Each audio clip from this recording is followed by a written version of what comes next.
1879년 5월 14일 청주 시내의 한 병원 내부는 평소와 다름없었다. 그러나 이날 태어난 아기들은 세상에 기록되지 않았다. 병원 기록부에는 그들의 이름도 출생 날짜도 남아있지 않았다. 그저 사라진 듯한 신생아들, 이른바 존재하지 않은 아이들이었다. 누군가 조작했는가? 혹은 단순한 행정착오인가? 이 의문은 수십 년간 미스터리로 남았다. 그해 봄, 청주는 아직 조선 후기의 사회적 혼란 속에 있었다.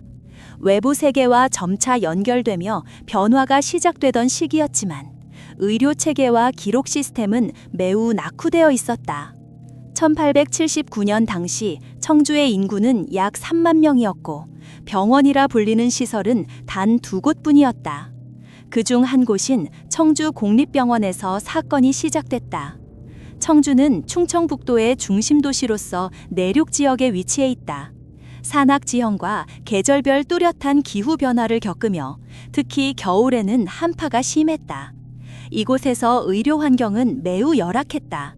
의사 수는 부족했고 간호사는 거의 없었다. 의료 장비와 약품도 극히 제한적이었다. 1879년 1월부터 12월까지 청주 공립병원에서 태어난 아기 수는 공식 기록에 따르면 총 412명이었다. 그러나 여러 증언과 내부 문서 확인 결과 최소 38명의 아기가 기록되지 않고 사라진 것으로 추정된다.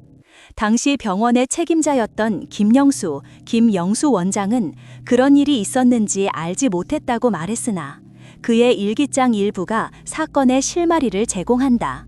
김영수 원장의 일기에는 이렇게 적혀 있다. 5월 중순부터 신생아 관리가 크게 어려워졌다. 직원들의 부족과 장비의 노후화 탓인지 여러 아이들이 사라진 듯하다. 출처 청주 공립병원 김영수 원장 개인 일기 1879년. 이 기록은 당대 의료 현실을 반영함과 동시에 무언가 숨겨진 진실이 있음을 암시한다. 이 사건의 중심에는 두 인물이 있다. 첫째는 김영수 원장 본인이다.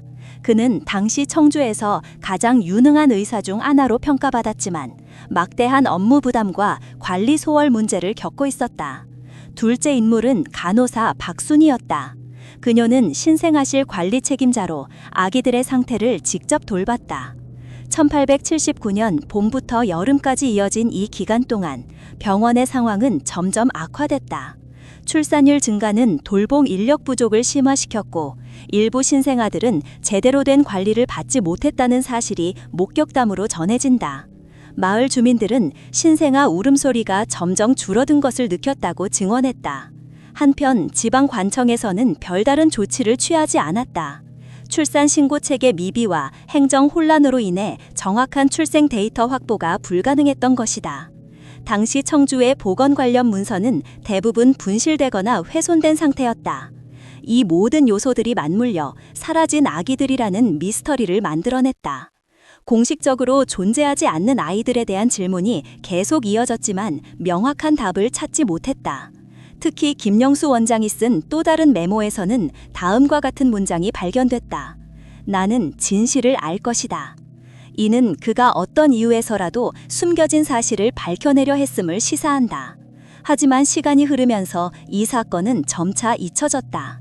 그러다 최근 한 연구자가 우연히 김 원장의 일기를 발견하며 재조명되기 시작했다.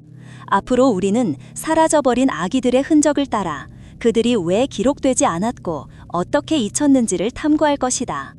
이 이야기는 단순한 행정 실수가 아니라 당시 사회 구조와 의료 조건의 복합적인 문제를 드러내고 있다. 다음 단계에서는 더 구체적인 현장 상황과 주요 인물들의 역할 및 갈등 양상을 살펴본다. 그리고 무엇보다도 존재하지 않은 아이들의 진실에 가까워지는 순간들을 집중 조명할 것이다.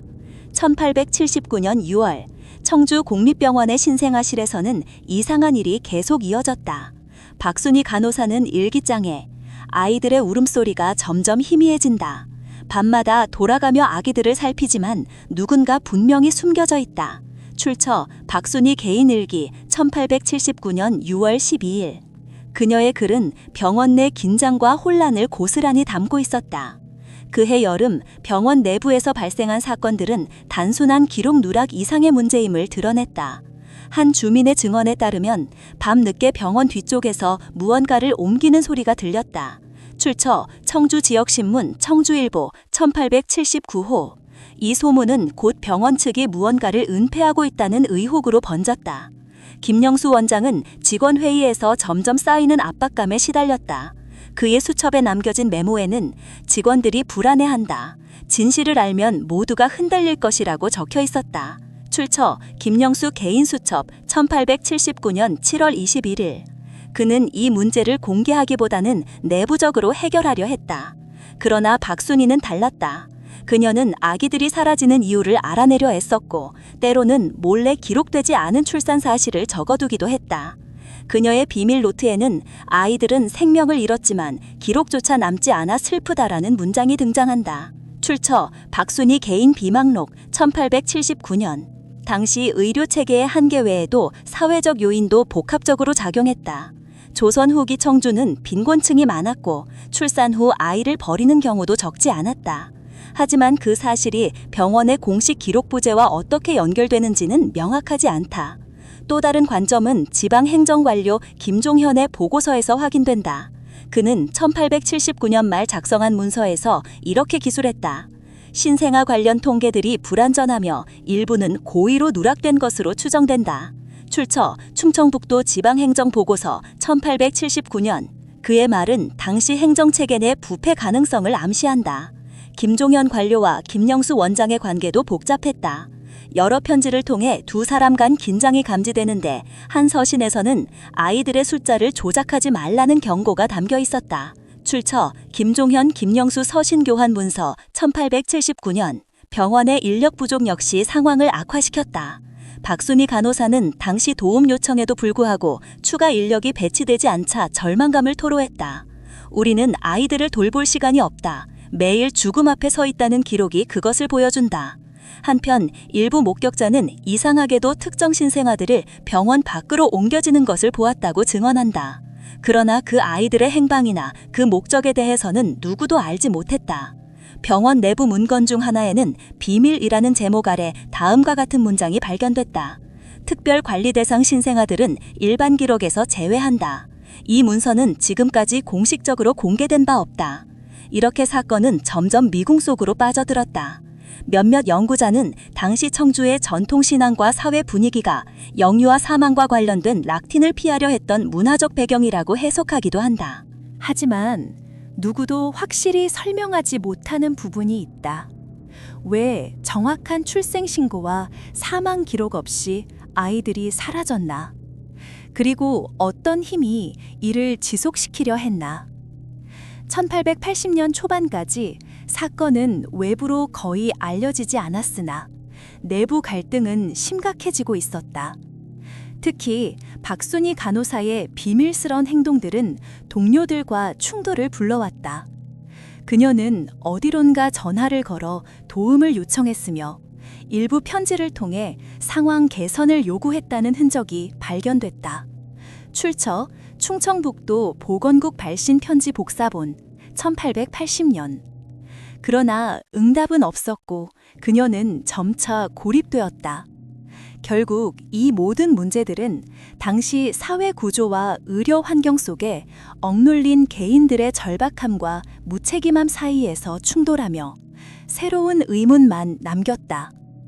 어찌하여 생명의 시작마저 숨겨야 했단 말인가? 라는 질문만 반복될 뿐이다. 앞으로 이야기는 이러한 갈등의 절정을 향해 나아간다. 누가 진실의 열쇠를 쥐었으며 또 누가 침묵했는지를 밝혀낼 것이다. 이제 다음 단계에서 우리는 더욱 구체적인 증거들과 대립하는 입장을 살펴보며 사건 전개의 결정적인 순간들을 조명할 것이다. 만약 이 이야기가 흥미롭게 느껴진다면 채널 구독을 통해 앞으로 펼쳐질 진실 탐험에 함께 해주시길 바랍니다. 1879년 겨울 청주 공립병원 사건의 결정적인 순간이 다가왔다. 박순희 간호사는 병원 기록을 몰래 수집하고 있었고 김영수 원장과의 갈등은 최고조에 달했다.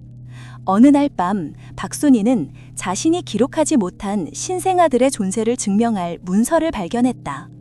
그러나 그 문서는 병원 관계자들에 의해 곧 압수되었고 그녀는 심한 압박 속에서 진실을 밝히려는 시도를 접어야 했다. 문서에는 사라진 아기들이 특별 관리라는 명목으로 비공식적으로 다른 장소로 옮겨졌다는 내용이 담겨 있었다. 하지만 이동된 장소와 아이들의 운명은 끝내 밝혀지지 않았다. 당시 청주 공립병원 내부에서 일어난 일들은 공식적으로 묵인되었고 기록에도 존재하지 않는 아이들은 세상에 태어나지도 않은 듯 사라져버렸다. 김영수 원장은 결국 외부 감사와 고발 위기에 직면하였다. 그는 당시 일기의 한 구절에서 나는 무거운 짐을 안고 있지만 아무도 이해하지 못한다 라고 썼다. 출처 김영수 개인일기 1880년 1월. 그의 말은 사건의 무게를 방증했으나 법적 책임까지 이어지지는 않았다. 여러 증언과 자료에는 그가 상황을 은폐하려 했다는 의혹이 남아있다. 박순희 간호사는 사건 이후 청주를 떠난 것으로 알려졌다. 그녀가 어디로 갔는지는 명확하지 않으며 일부 연구자는 그녀가 자신의 양심과 싸우며 생명의 가치를 지키려 애썼다고 평가한다. 그러나 공식적으로 그녀의 노력은 인정받지 못했다. 당시 지방행정도 이 문제를 제대로 조사하지 않았으며 진상규명 요구는 묵살당했다. 오히려 사회적 혼란 속에서 이러한 문제들은 잊혀가기 마련이었다.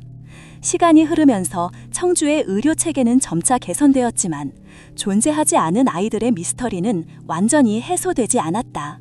현대 학자들과 역사 연구자들은 이 사건을 조선 후기 의료 현실과 사회 구조의 상징으로 해석하며 다음과 같은 결론들을 내린다. 첫째, 당시 빈약했던 의료 환경과 인력 부족은 신생아 관리 실패를 불러왔다. 둘째, 사회적 낙인과 경제적 어려움으로 인해 출산 신고가 누락되는 사례도 많았다. 셋째, 일부 권력자들의 은폐 시도와 부패 가능성도 배제할 수 없다. 하지만 가장 중요한 질문은 여전히 남는다. 왜 아이들의 존재 자체가 숨겨져야 했단 말인가? 그 이유에 대한 정확한 답은 찾기 어렵지만 인간 존엄성과 생명의 소중함 앞에서 우리는 깊은 성찰을 해야 한다.